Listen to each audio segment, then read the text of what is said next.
Congratulations, kudos kepada Novriani yang sudah mendapatkan beasiswa LPDP S3 luar negeri. Terus sudah pernah ke Italia juga, ke Roma, ke India.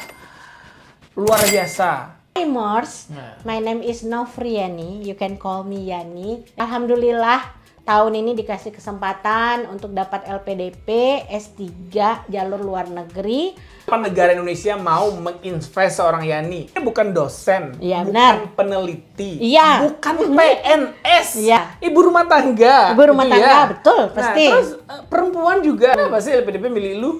Bilang harus mau, makanya Pak, saya belajar juga di politik. Nah, apakah benar perwakilan-perwakilan kita, dewan-dewan kita ini meleking sampai situ? Atau hanya sebatas impor aja? Hanya 50% di Sumatera Barat dan ada petani kita yang masih beli beras. Petani beli beras? Ya. Ada 3 hal yang saya pelajari di sana. 1, raja tidak akan membiarkan rakyatnya kelaparan. 2, tidak ada yang tidak berpakaian. Yang ketiga itu tidak ada yang tidak beratap. Tidak, maksudnya rumah. Ya. Jadi sandang, pangan, papan itu lengkap.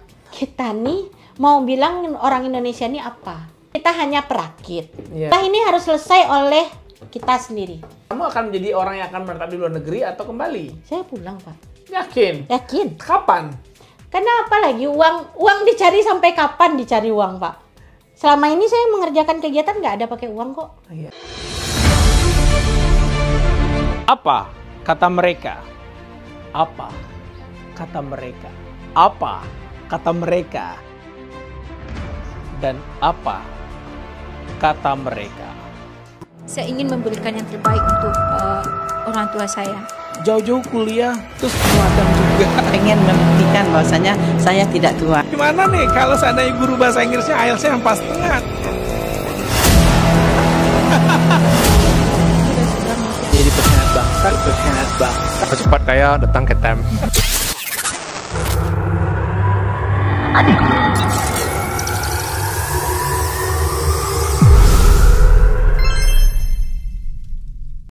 Well timer, kembali lagi dalam program Apa Kata Mereka.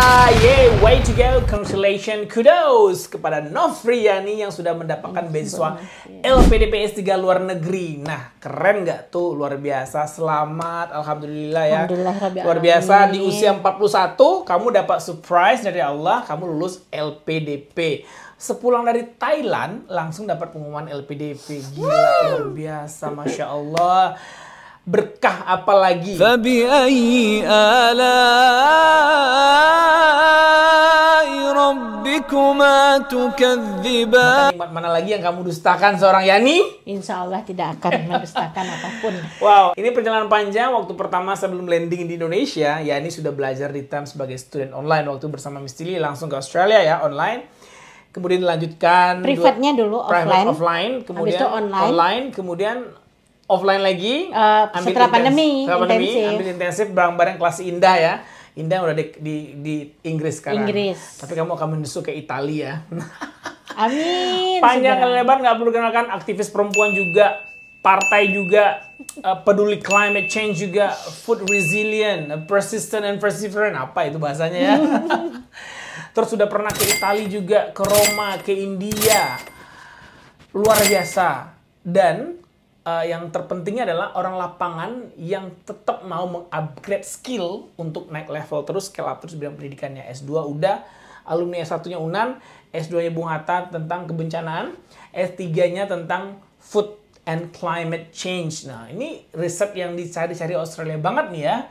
Oke, tanpa panjang lebar, udah panjang lebar banget tuh ngomong. Kita kenalan dulu dong sama Yani bagi audience Time Language Center yang belum tahu siapa seorang Yani yang luar biasa ini. Oke. Baik teman-teman ya, nyapa teman-teman semua. Timers. My name is Novriani. You can call me Yani. Bahasa Indonesia aja Pak. It's up to you, English. Yeah, You can mix the language. Oke. Udah awardi belum sih? Udah lah. Awardi LPDP. Selamat Anda lulus Samsi ya. Berarti Anda udah lulus awardi. Udah keluarga besar LPDP. Masih harus hunting banyak Pak. Fine. Prepare dokumen dan segala macam. Yes. Ya, alhamdulillah. Tahun ini dikasih kesempatan untuk dapat LPDP S3 jalur luar negeri. yang berdarah-darah 6 bulan ini ya Pak ya. Betul sekali. Terus drama juga itu tahun lalu, masih ingat loh pas 1 tahun yang lalu November juga aku ulang tahun di atas kereta. Terus dari Semarang ke Jakarta, resolusi aku apa? Ini 40 aku bilang. Terus aku telepon Pak Melki, Pak, time masih ada seat nggak? Terus dia bilang, ada nih untuk ujian IELTS, tapi di Desember gitu kan. Terus aku bilang, wah 20 hari lagi dong jadwalnya. Iya, belajarlah kamu. Jadi inilah hasil yang 20 hari berkurung, muntah. Dapat readingnya 7. Masya Allah. Alhamdulillah. Sama kayak kupu-kupu ya, dari ulat, kucuk, caterpillar, and then matangkan daun, terus puasa selama 21 hari. Iya. Menjadi kupu-kupu yang berbulu cantik. Seperti Yani yang berpuasa untuk men-skip diri dari dunia luar, mengurung diri untuk belajar IELTS selama 20 hari sampai muntah, akhirnya dapat IELTS yang memenuhi kualifikasi untuk besok LPDP tentunya.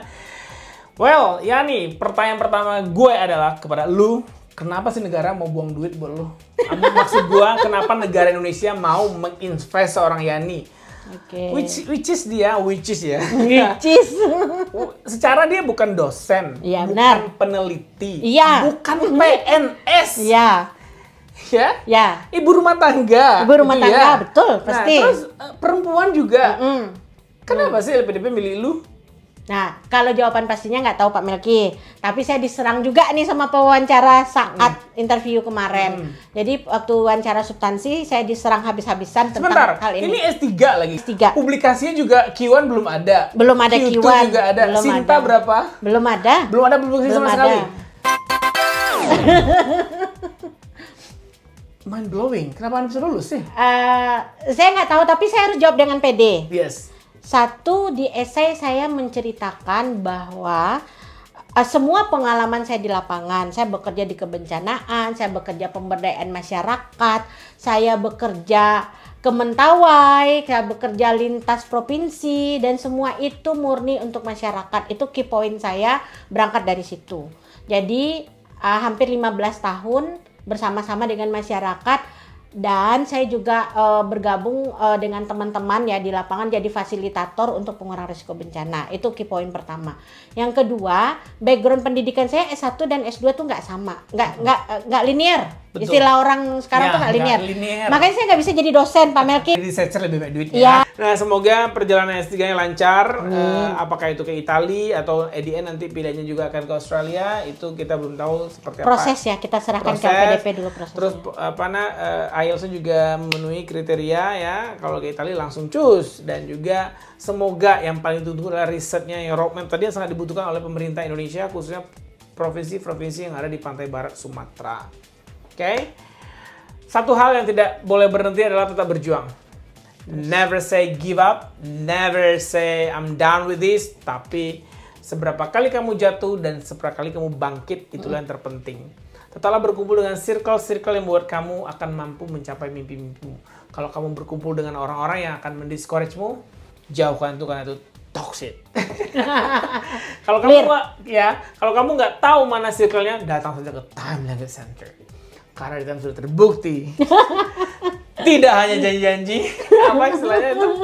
Kita bukan menjual janji, tapi kita menjual bukti. Tapi kesempatan di lapangan membawa saya menjadi riset asisten untuk teman-teman yang riset dari luar negeri. Okay. Nah, alhamdulillahnya saya bisa translate bahasa Minang ke bahasa Inggris dan sebaliknya. Jadi tidak melalui bahasa Indonesia dulu. Jadi nggak butuh 2 translator. Cukup 1 penerjemah, interpreter lah tepatnya.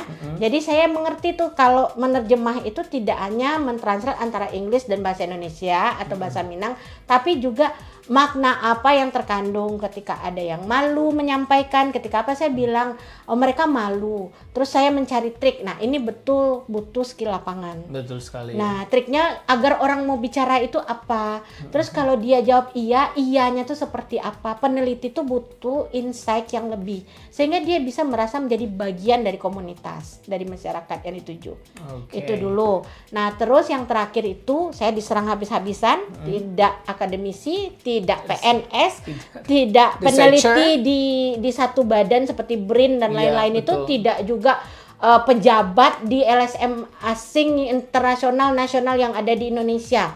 Nah, saya bilang, ini agak drama ya. Saya bilang, Pak, saya sudah melewati masa menjadi riset asisten. Saya juga ingin memulai riset sendiri yang menurut saya itu akan berkontribusi di Indonesia. Karena apa? Karena saya punya pengetahuannya, tapi saya butuh bagaimana meramunya secara akademisi, secara ilmiah di universitas. Yes. Nah, untuk itu bekal yang saya punya ini Pak harus diramu sehingga dia menjadi sebuah, apakah itu prototype, guidance atau apa. Nah, saya butuh banyak tambahan ilmu untuk bisa kayak gitu. Nggak mungkin saya hanya asisten saja. Dan kerja saya, riset saya nantinya akan menghubungkan pemerintah, non-pemerintah, akademisi, jurnalis, media, kemudian pentahelix ya, swasta, dan masyarakat itu sendiri. Itu dia. Kepanjangan. Well done. Jadi Kepanjangan. no. Jadi piringnya itu udah sangat bervariasi sekali. Ada policy maker, ada academician, researchers, and journalists. Satu lagi apa tadi? Private sector. Private sector. Yeah. And then go together, sit together, and discuss about the future about Climate change and food resilience Climate in coastal area. in coastal area. In Sumatera. In West Sumatra. In Sumatra. Oh, Sumatra. Okay, that's West great. Coast Sumatra. Saya pernah mendengar kata Pak Prabowo Subianto, Presiden RI sekarang ya, mengatakan bahwa Indonesia itu ketahanan pangannya itu kalau kita perang ya, 3 hari aja kita udah Iya. Itu benar? Iya. Nah, jadi dari proses 15 tahun ini saya belajar. Satu, kita itu belum mampu memproduksi yang berkelanjutan. Sustainable untuk food kita. Yes. Yang kedua, ini masalah ini ya, supply ya. Kemudian kita masih tergantung nih, contoh Riau ketika Sumatera Barat kolaps, Riau mencari bahan pangannya kemana? Mereka nggak punya sumber pangan sendiri. Oke, nggak ada beras di situ. Nggak ada beras di Sumatera Barat punya Riau tapi sedikit. Sumatera Barat punya banyak, tapi ingat dia mensuplai untuk tidak hanya Riau, Jambi sampai ke Jawa. Karena apa? Ada ketergantungan untuk konsumsi. Okay. Nah, terus apa? Kita impor. Nah, masalahnya kemarin pandemi udah terbukti kita kolaps masalah pangan. Mungkin kita nggak bunuh-bunuhan aja kemarin, tapi saya yakin setiap kita melakukan pencadangan di rumah dengan membeli, tidak menghasilkan sendiri. Nah, itu yang mau saya angkat. Nah, dan dampak dari perubahan iklim adalah ketahanan pangan ini akan sangat terancam. Karena apa? Curah hujan yang sangat tinggi dengan cuaca ekstrim, naiknya permukaan air laut, kemudian gagal panen yang disebabkan baik secara alami oleh hama wereng dan segala macamnya, juga tadi daerah kita landaan banjir, daerah kita terendam lama. Betul. Nah, banyak sekali yang sudah, tapi data ini, nah ini yang saya pertahankan kemarin di hadapan pewawancara. Data kita itu ada, tapi sudah sinkron atau belum? Yes. Jadi output dari penelitian saya adalah kita bikin roadmap, bagaimana membuat roadmap adaptasi perubahan iklim dengan fokus pada ketahanan pangan lokal.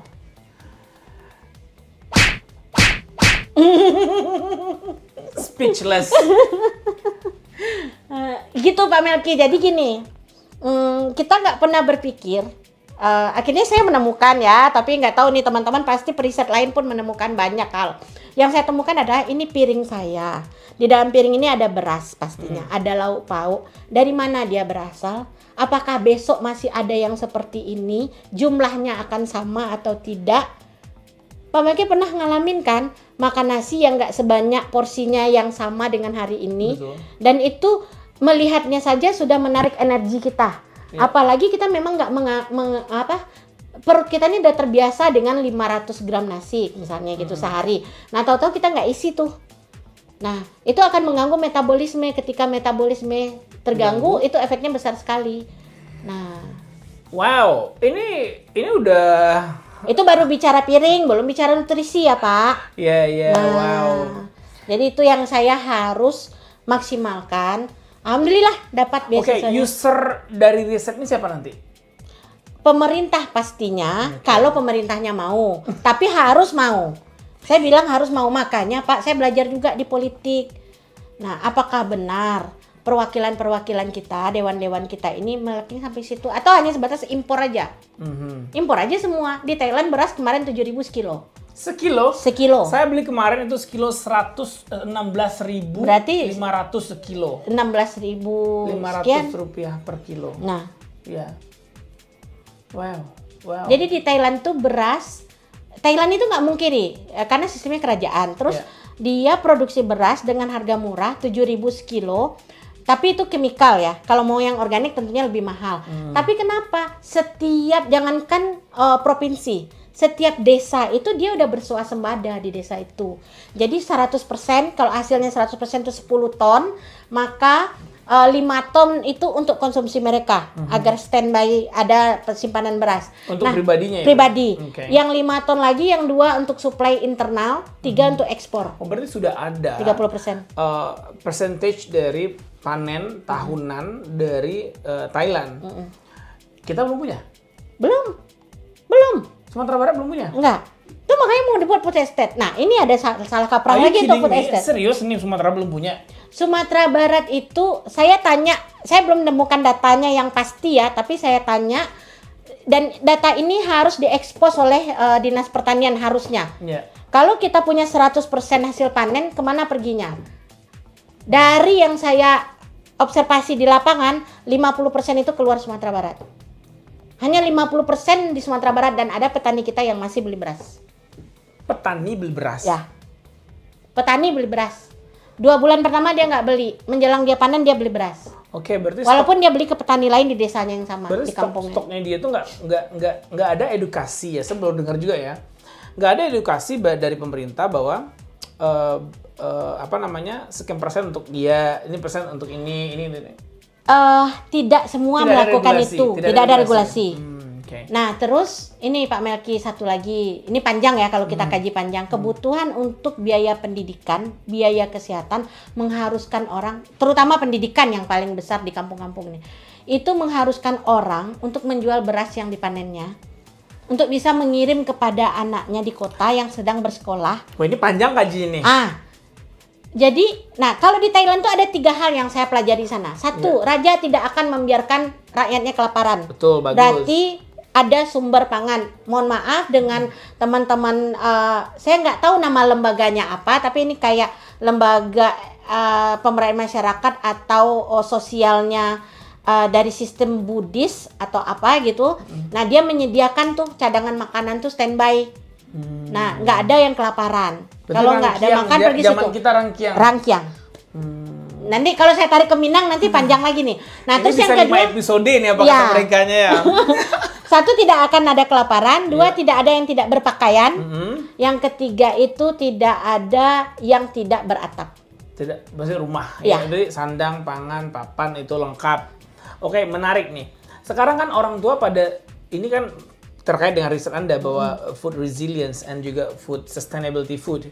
Sekarang banyak petani itu menggadaikan sawahnya untuk pendidikan anaknya. Contoh, let's say, satu S1 itu menghabiskan uang sekitar 150 sampai 200 juta. Itu udah satu sawah ya. Kalau kita punya sawah sebanyak itu udah menghasilkan sekitar kurang lebih 2000 padi ya. Kalau istilah kalau di Solo tuh padi atau sekitar 1000 gantang gitu Suke ya. kan? Suke, Pakai suke. ya, 1000 gantang ya. Nah, suke atau 1000 kilonya gantang itu lebih dari 1 ton loh, 1,6 ton loh. 1,6 Ton? kilo per Ya, gantang berarti 1,6 ton. banyak sekali kan hasilnya. Dan ini dia jual seperti yang dia bilang tadi. Dia jual, digadaikan sawahnya atau beli putus ya, atau pokoknya sawah itu berpindah tangan. Ada yang lebih parah. Begitu istilahnya padi barisi ya, baru buncit gitu. Itu udah dijual. Oh, itu salah, dalam Untuk Islam ngirim. nggak boleh. Itu Ya, atunya. oke lah, ini panen dia. Ini panen. Nah, jadi pertanyaan saya adalah, itu juga akan mempengaruhi riset Anda kah? Iya, karena kita bicara supply Pak Melki.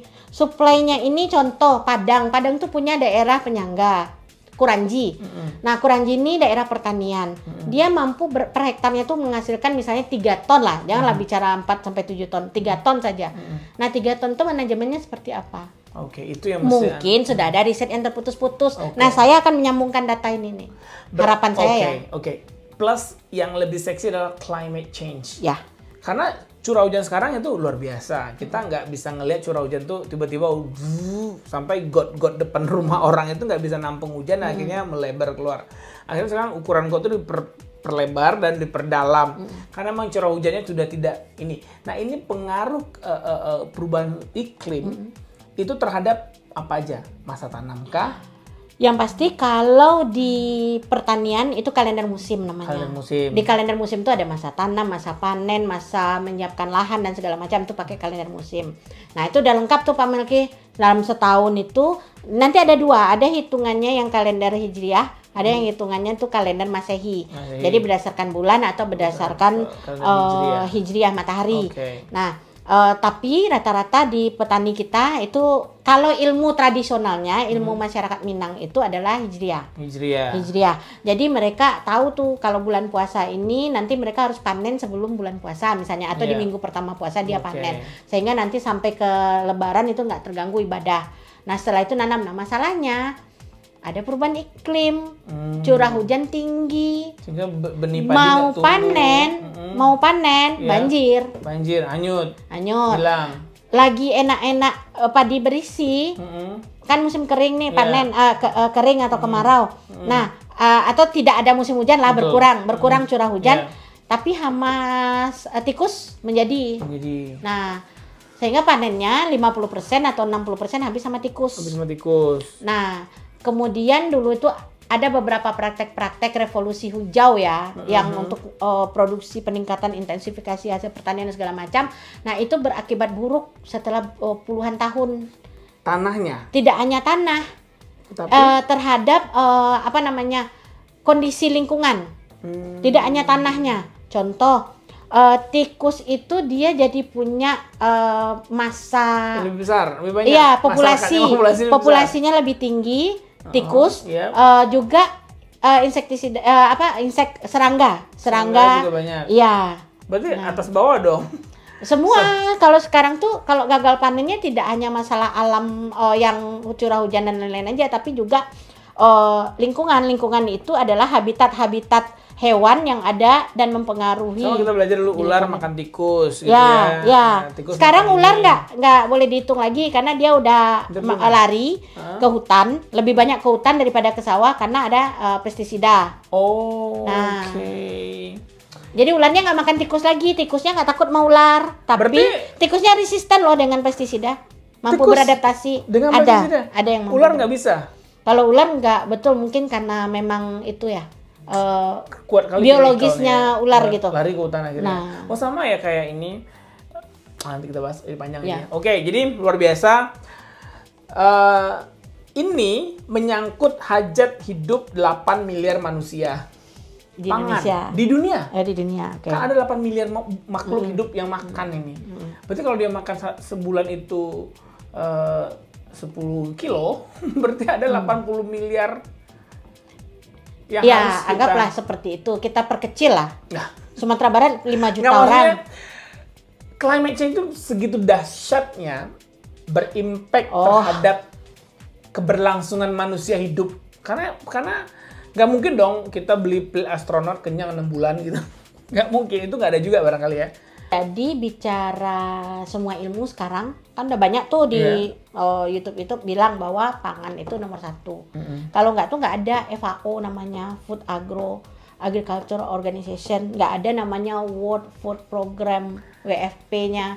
Nah itu badan-badan PBB dunia semua, dan khusus untuk riset itu ada IFAD namanya, International Fund for Agriculture, IFAD ya, Agriculture Development. Jadi memang berfokus ke riset-riset pertanian, dan climate change itu sendiri sudah ada climate change yang di bawah PBB-nya. Berarti seorang Novrieni ini memang tidak dosen, memang bukan researchers, memang bukan PNS, tetapi mainnya udah gila.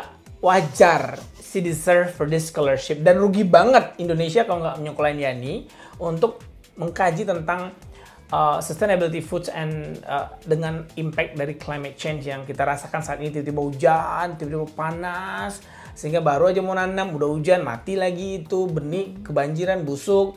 Tiba-tiba nanam panas 2 minggu, nggak hidup-hidup itu, sawi nggak hidup, bayam nggak hidup, kangkung nggak hidup, dan itu mempengaruhi terhadap rantai pasok dari piring di rumah-rumah orang-orang. Ada pesan lagi nih Pak Melki yang perlu kita sadari adalah alih fungsi lahan.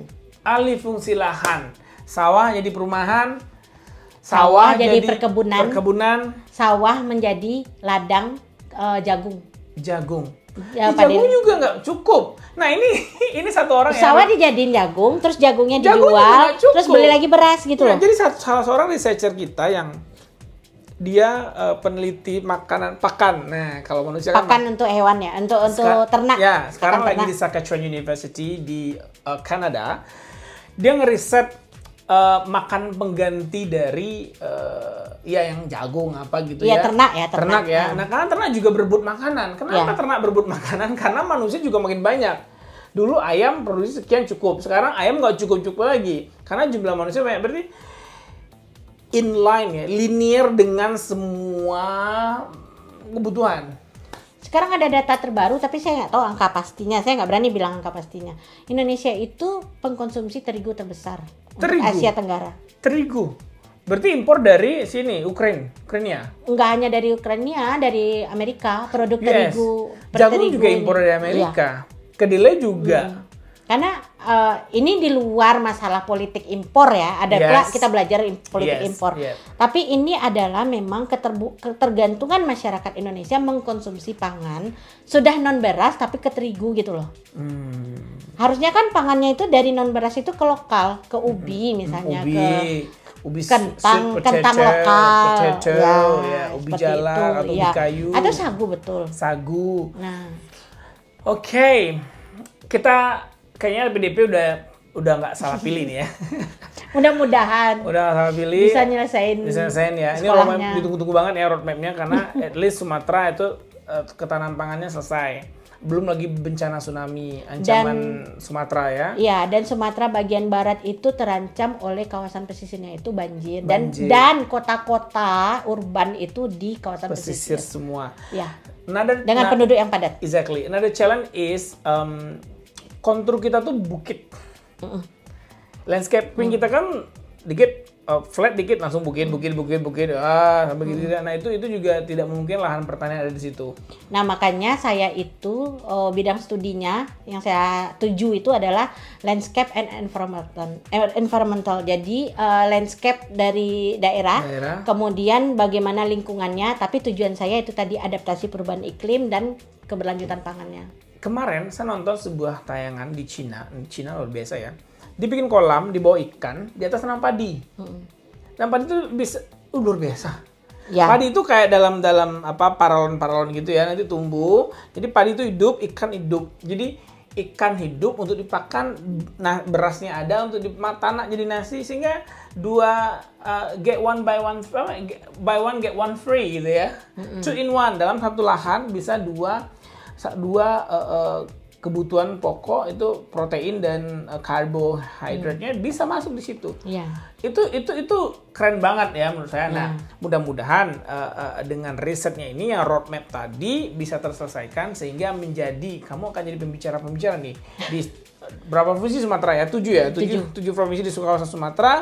Bagian barat tapi. Bagian barat ya. Sumatera bukannya 10 provinsi. 10 ya. Kamu akan memberikan ini kepada mereka supaya mereka bisa menentukan kebijakan. Nah, this the important things, policy. Ya, kalau Pak Melki bilang polisi, saya juga dikejar kemarin waktu wawancara. Ini gimana? kan kamu tinggal kuliah polisi aja. Public policy. Public policy. Oh, nggak Terus saya cukup. bilang, nggak bisa Pak. Karena bicara Indonesia, bicara data. Data Indonesia tuh berserakan, saya bilang kayak Yes, gitu. berarti Nah. sama garbage in, Ya. garbage out ya. Jadi- Kalau datanya sampah, hasilnya sampah juga. Ya, jadi kenapa saya pilihnya roadmap dulu nih? Yes. Karena kalau roadmap itu di situ ada semuanya terlibat. Kemudian data ini bisa keterpaduan data, kemudian bisa klarifikasi data lagi, kan nanti di riset tentunya lebih detail ya. Yeah. Nah, tapi yang paling penting adalah ada rencana aksi bersama. Jadi nggak hanya satu pihak aja, oh pemerintah dinas pertanian aja, enggak. Berarti kamu dengan pengalaman kamu sebagai fasilitator, Advokator. advokator dan provokator sometimes, no I'm joking, itu dikolaborasikan ke dalam bahasa ilmiah, dibukukan, and yuk kita kerjain bareng. Ya, jadi nanti saya harapkan dari riset saya nanti ada bukti dari lapangan.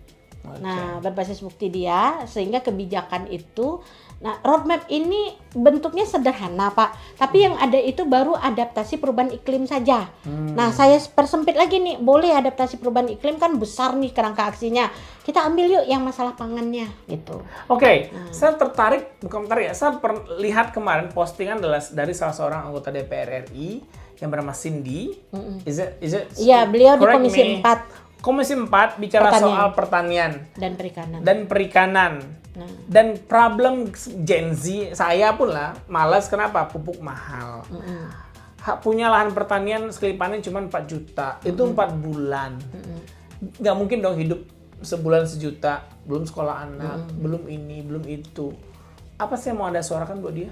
Jadi sederhananya adalah kalau kita masih memproduksi bahan pangan dengan menggunakan input chemical, itu nggak ada hasilnya, nggak ada dapat cuannya, nggak akan dapat uangnya atau keuntungan atau keberlanjutannya. Makanya mentor kita nih, Pak Insinyur Joni itu mengadakan yang namanya pelatihan sawah pokok murah. Jadi bagaimana kita mempraktekkan agroekologi atau organik di mana pemupukan itu tidak lagi menggunakan pupuk buatan. No chemical. Pestisidanya nabati yang lebih ramah lingkungan. Jadi lebih mahal harga itu. Kalau itu produk, ya kita produksi sendiri dong. Nah kan ada bisnis juga di sana. Tentu researcher pupuk juga nggak mau kalah dong. Gue pengen dapat cuan juga di sini. Jadi gitu. Pak Melki, sejak ada revolusi hijau, Iya. ya kita mulailah ya. Sejarah lamanya nih, harus belajar sejarah juga. Betul. Revolusi industri nih. Lah, revolusi industri kan inginnya kapitalis ya, produksi masif. Dikejarlah di sini produksi pangan itu melalui revolusi hijau namanya. Tapi ingat, ada orang nih yang menentang ini. Tapi peneliti yang non revolusi hijau ini yang tetap ingin agroekologi, nah inilah yang saya ikuti saat ini. Saya belajar sama mereka-mereka ini, dan mereka membuktikan bahwa masyarakat adat yang benar-benar masih pure masyarakat Adat adat. mana nih? Adat Minang atau adat mana aja? Sebenarnya Minang sudah ada. Okay. Di Minang itu lengkap semua. Kalau mau alam takambang jadi guru itu dibentang, itu selesai semua tuh Selesai dunia. semua dunia. Dunia ini selesai. Nah, tapi sejauh mana kemampuan kita, ilmu kita? Tapi tidak termanuskrip dengan baik ya. Tidak Ini yang saya pergi ke tercatat Thailand dengan kemarin. baik, ya. Ya, yang Minang ini ya kan sudah Iya, punya iya. sistem pangan yang baik. Iya. Kita punya rangkiang, tapi apakah benar setiap sekarang ya? Kita nggak bicara rumah gadang lah, bicara suku aja atau keluarga aja lah. Keluarga terkecil, saya tanya Pak Melki, punya beras nggak sekarang 10 karung? Ya nggak dibeli. Oh, nggak cukup. Nggak punya Nggak gitu. punya. Cipta Gelar Jawa Barat itu dia punya untuk 65 tahun yang akan datang, dia punya bibitnya yang mau ditanam. Ini bicara seed bank nanti lagi. Jadi luar biasa kan kalau masalah perut. Dan ini nggak pernah dibahas serius nih di Sumbar. Di Sumbar ada penggeraknya, tapi belum masif. Itu saja yang saya bilang. Karena Pak Joni dan teman-teman di Dangong Inspirasi, saya harus sebutkan ya, karena saya belajar di sana, itu belum bisa memaksimalkan. Nah, kita masih, ya kita harus produce dalam jumlah besar untuk supply ke 3-4 provinsi. Karena mereka nggak punya lahan yang cukup. Adapun lahan, nah ini balik lagi mereka. Nah, kita nih mau bilang orang Indonesia ini apa? Orang Thailand tuh agraris, agrarian. Kita industri Dia petani. enggak, ya. Nah. Industri enggak. Nah, guru besar tuh bilang tuh, industri kita hanya perakit, Iya. ya kan? Assembly. Nah, terus pertanian nggak cukup, impor. Impor. Nah, gula pun diimpor. Gula impor. Yang cukup tuh minyak cuman. Minyak apa? Minyak goreng. Sawit. Ya. Sawit itu Kan ekspornya. CPO-nya diekspor, Iya, ya kan? beli Nanti lagi. dimurnikan bawa lagi sini. Sama kayak minyak. Sama aja. Yang minyak sawit. Minyak sawit Gitu juga. seperti itu Minyak bumi gitu juga ya. Iya. Yang kayak kualitas itu kan istilahnya produksinya nih dari sawit yang ada di Sumatera Jadi Barat. kita bisa katakan kita nggak punya visi nih. Ya, kita nggak punya. PR untuk Indonesia Emas, saya bilang. Kita bukan penghasil industri, teknologi apalagi gitu ya. Tapi LPDP udah 47.000 loh yang di sekolahin luar negeri, termasuk lu ntar. LPDP udah banyak ngirim orang ke luar negeri ya. Sorry ya, ini udah banyak. Sorry ya. Sorry ya, LPDP banyak kirim orang ke luar negeri, tapi nggak berimpact menurut lo. Bu Wamen bilang apa? I don't know. Review. Mana nih? Yang Bu Wamen. Stella. Ya, Bu Baru Stella apa bilang tuh? kan review. Review. Tapi Bu Wamennya sendiri didatangkan dari luar negeri ya kan? Harvard, ya. Nah, ya, beliau kan sebelum ini kan di Cina kan. Iya. Nah, beliau kan didatangkan tuh. Nah, untuk nyelesain ini kita lihat gitu. Masalah ini harus selesai oleh kita sendiri. Makanya kirim saya bilang sama LPDP, kirim saya Pak. Garantinya apa lu bakal balik? Apalagi sekarang LPDP boleh nggak balik loh. Ya, emang selama ini saya ninggalin Indonesia enggak kan? Bisa aja berubah pikiran nyampe sana. Nggak sedikit ya award di LPDP yang nggak balik. Sorry ya gue bilang begini aja. 2015 saya dapat tawaran enak Pak. Kerja Di Australia. why Terus not? di Bangkok. Hmm. Ya saya ngambil. Kenapa? Ya, pertama ya, saya mau cari uang, tapi saya nggak bisa melakukan pemberdayaan untuk masyarakat sendiri. Uangnya bagus sama nih. kayak Pak Anies Baswedan dong. Udah enak hidup di Amerika, tiba-tiba apa sih? Kenapa sih lu Pak Anies balik ke Indonesia gitu kan? Jawabannya adalah satu hal yang nggak bisa, social problem is done, but in our country is a huge, massive problem social that needs to be solved. Tetapi 47.000 kalau nggak salah ya di LPDP S2 S3 dengan berbagai macam topik dan cerita indah di esainya itu, tapi nggak kembali banyak, datanya banyak. Dan sekarang dibolehkan.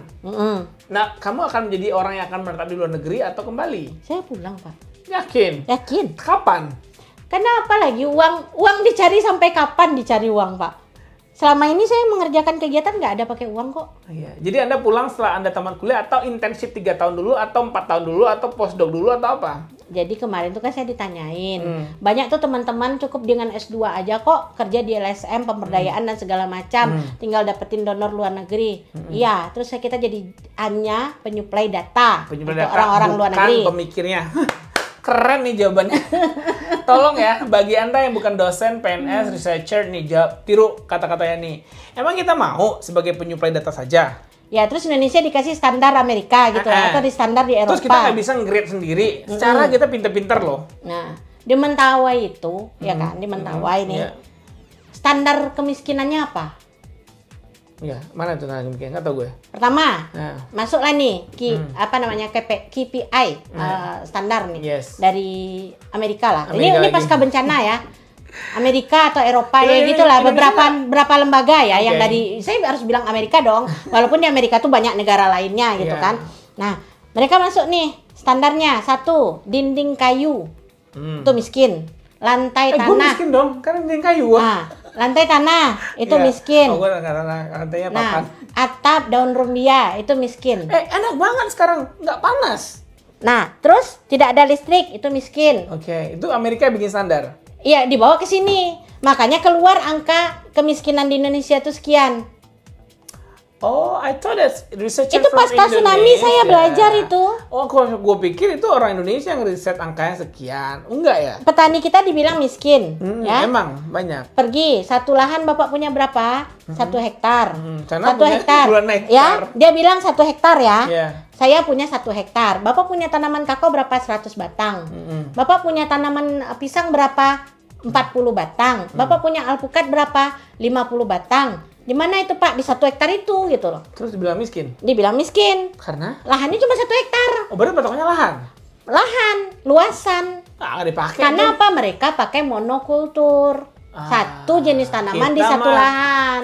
Tumpang sarinya banyak. Nah. Di situ ada sawah juga, ada ikan juga. Menjelang menanam nih, sawah nih udah jadi fish pond nih. Iya, tumpang sari kan konsep Nah, lama baby milk fishnya udah ada, baby ikannya udah ada nih, baby iya. fishnya. Terus nanti saya masih ingat zaman saya kecil, saya masih hidup di desa ya. Jadi masih ada tuh kacang panjang, sampingnya tanam, terus tanam terong, terus ubi. Nah, pulang petik pucuk ubi ya, pucuk ubi bahasa Pucuk Indonesia. Perancis. Pucuk Perancis.